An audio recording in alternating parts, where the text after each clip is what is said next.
Hello friends, welcome back to our spoken English part 3 class. In the last two parts, we learned how to introduce ourselves and talk about time and place. But today's part is even more exciting. Today we'll learn how to talk about our daily routine and good habits in English using easy sentences that you can speak every day. We'll also enjoy a short funny story at the beginning.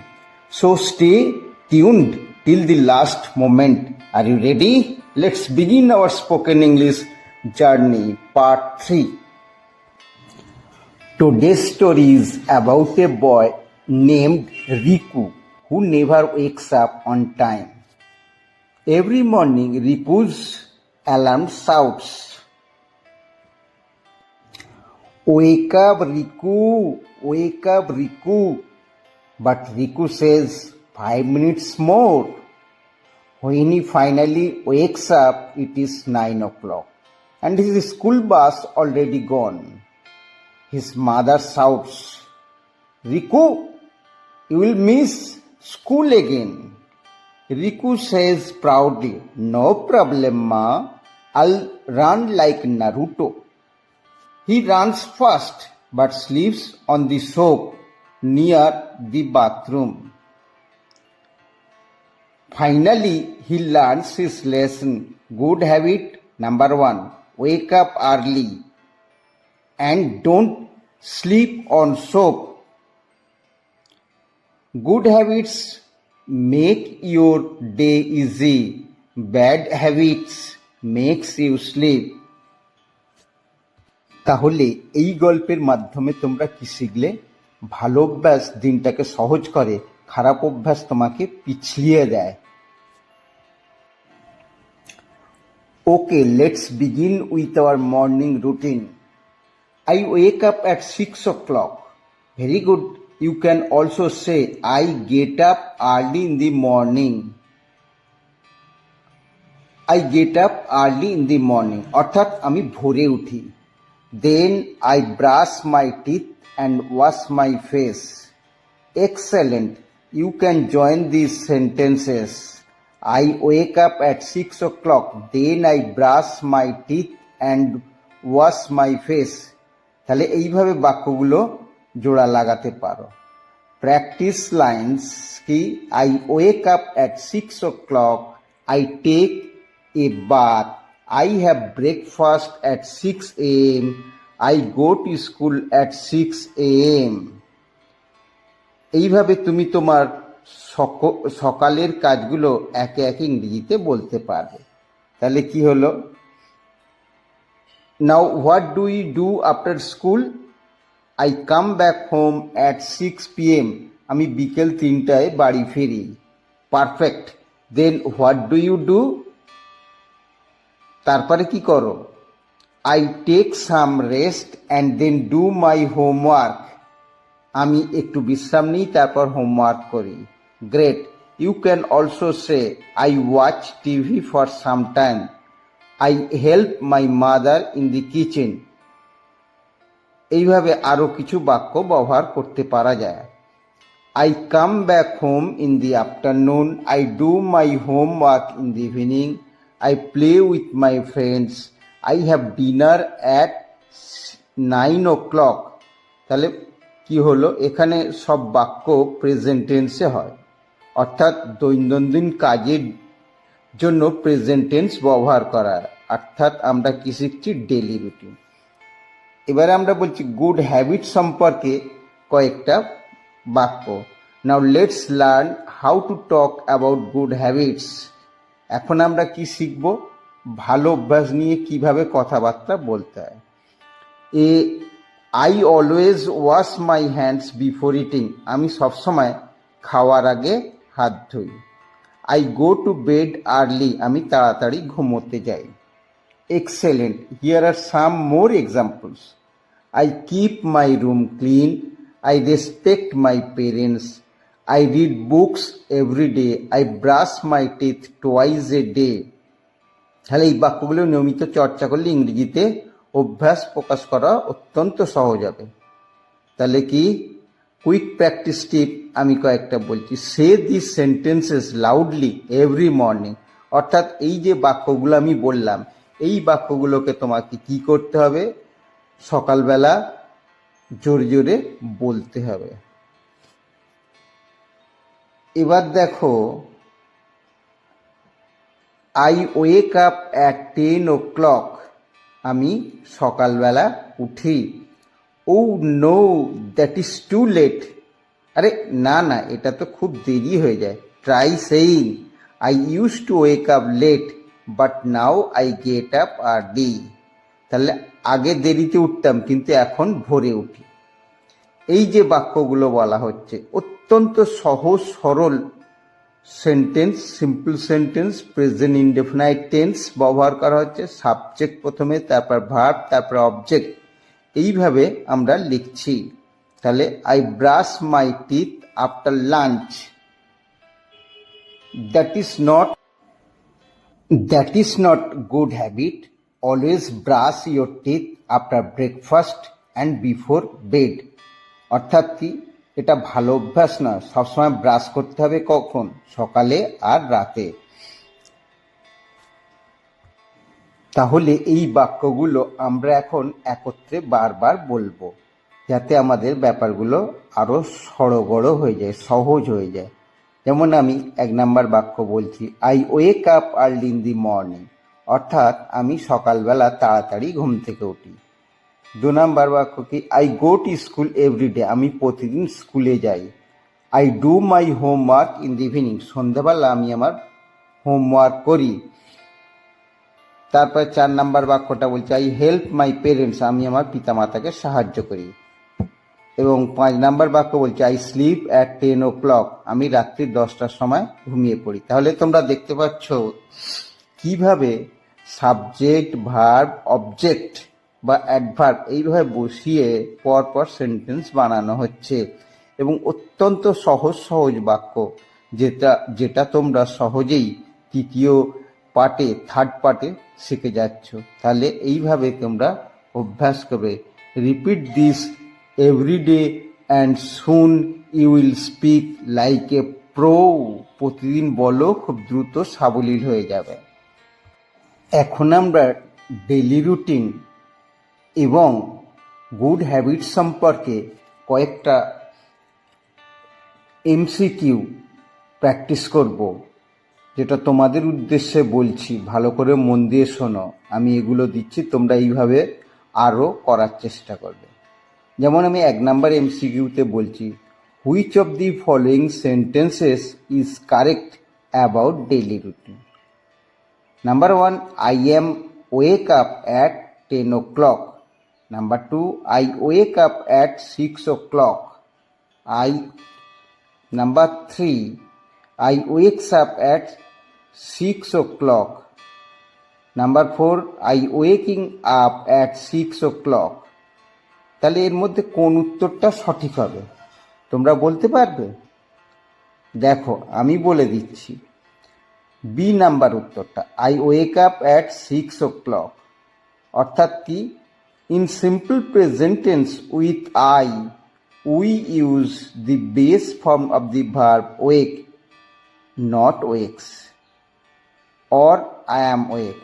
তাহলে তোমরা বুঝতে পারলে, কি বুঝতে পারলে, যে এই যে সরল বাক্যটা বললাম, প্রেজেন্ট টেন্সের বাক্যটা বললাম, তাতে কি দেখালাম, প্রথমে সাবজেক্ট, তারপরে ভার্ব, তারপরে অবজেক্ট।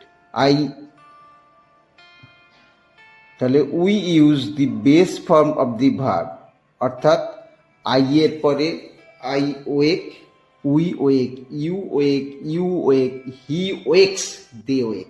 অর্থাৎ এইভাবে আমাদের বাক্য সঠিকভাবে বলার চেষ্টা করতে হবে, অভ্যাস গড়ে তুলতে হবে।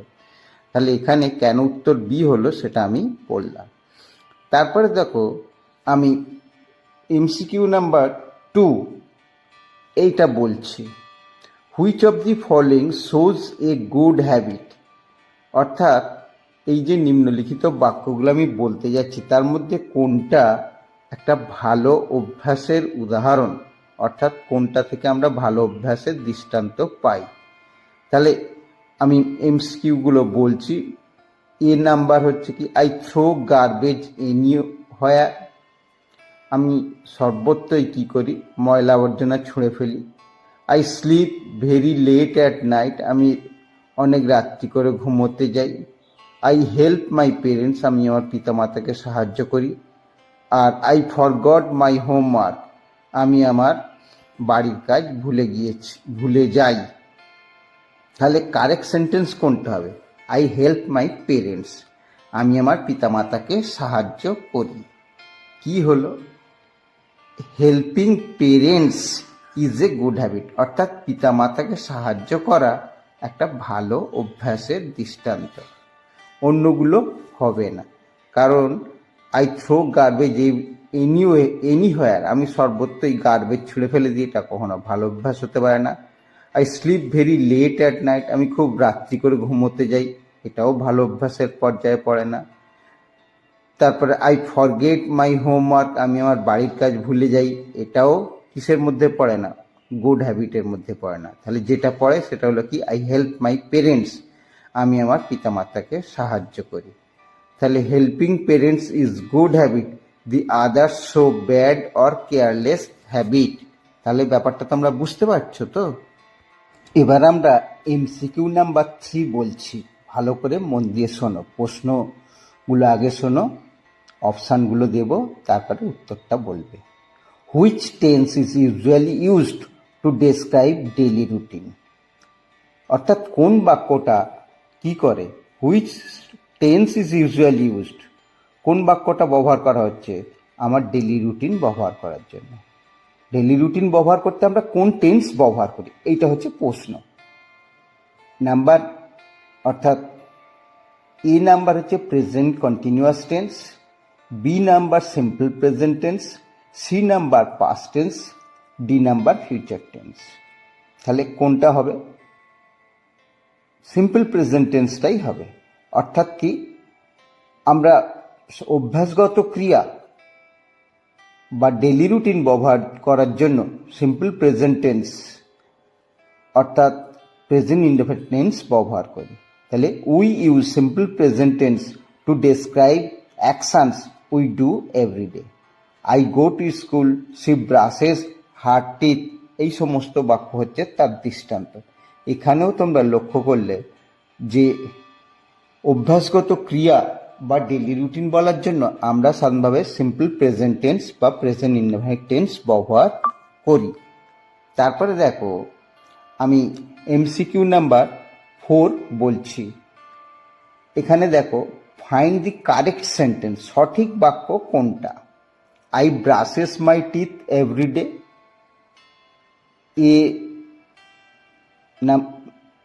এর অপশানটা বললাম, I brushes my teeth every day. B এরটা বলছি, I brush my teeth every day. C বলছি, I brushing my teeth every day. D এর অপশন হচ্ছে I is brush my teeth every day. তাহলে এখানে কিন্তু তোমাদের উত্তরটা চয়েস করতে অসুবিধা হওয়ার কথা নয়। নিয়ম কি, প্রথমে সাবজেক্ট, তারপরে ভার্বটা পার্সন নাম্বার অনুযায়ী বসবে। এবং এখানে আমরা কি টেন্স ব্যবহার করেছি? সিম্পল প্রেজেন্ট টেন্স বা প্রেজেন্ট ইনডেফিনাইট টেন্স। তাহলে আই ব্রাশেস বলে কিছু হয় না, আই ব্রাশ হতে পারে। I brush my teeth everyday, আমি প্রতিদিন আমার দাঁত ব্রাশ করি। তাহলে এখানে লক্ষ্য করো, অন্যগুলো হলো না। আই ব্রাশিং বলে কোনো ইংরেজি হয় না, আই ইজ ব্রাশ এও ইংরেজি হয় না। তাহলে with I the verb remains in base form brush only for he, she, it we use brushes. এবার আমরা 5 নাম্বার এমসিকিউটা বলছি, তোমরা মন দিয়ে শোনো। Which of the following is not a good habit?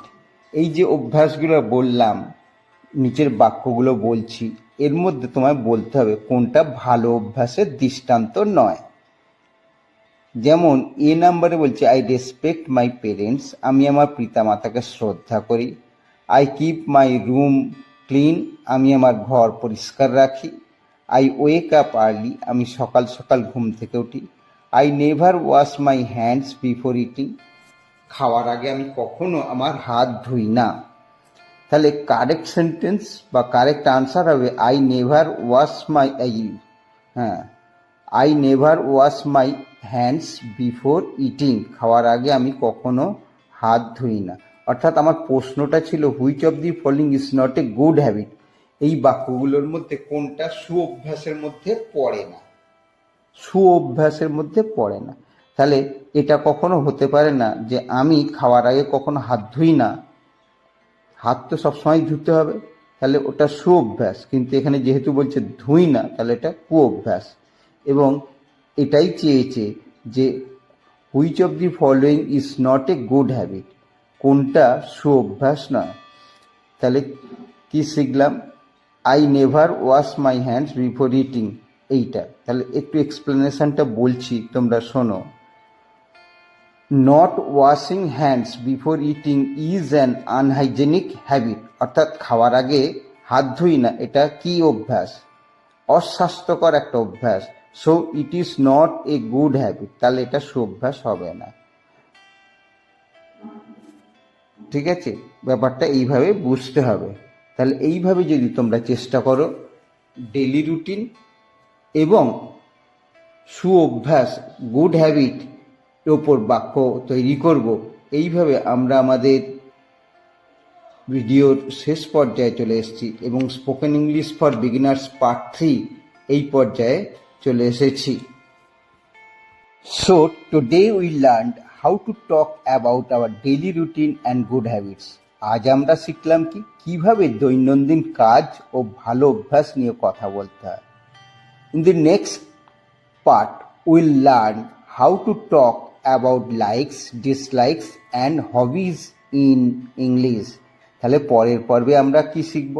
আমাদের পছন্দ অপছন্দ এবং শখ নিয়ে কথা বলা।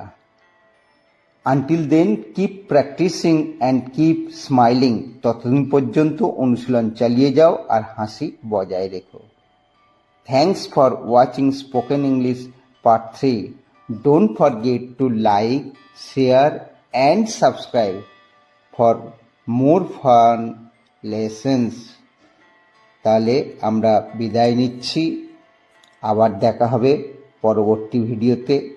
ততদিন তোমরা ভালোভাবে থাকো, সুখে থাকো এবং আমি এবং তুমি দুজনে যদি ভালো থাকি তাহলে আবার সাক্ষাৎ হবে। Thank you for the day, best of lakh.